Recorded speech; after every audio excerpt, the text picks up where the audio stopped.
मोहब्बत में करने लगा। जो देखी मोहब्बत की दीवाने की तो मोहब्बत पे मरने लगा। मोहब्बत को तो चैन आए नहीं जा मोहब्बत की आगोश में, मोहब्बत से मिलके दीवाने रहे ना। मग पोरांसाठी चपाती केली आणि माझ्या मिस्टरांसाठी बघा 2 भाकरी करायला लागले त्यांना।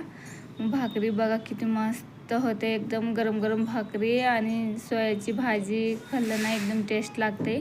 त्यांनी जास्त चपाती खात नाही, त्यांना भाकरीच पाहिजे म्हणून का भाकरी केले मी। मग भाकरी झाल्यानंतर बघा गाईज एक साईडला कुकरला मी भात लावून घेतले। भात झाल्यानंतर बघा त्यांना मिस्टरांना जेवायला दिले, मी ताट रेडी करून दिले बघा। सोयाची भाजी भात भाकरी बघा एकदम टेस्ट लागते। चला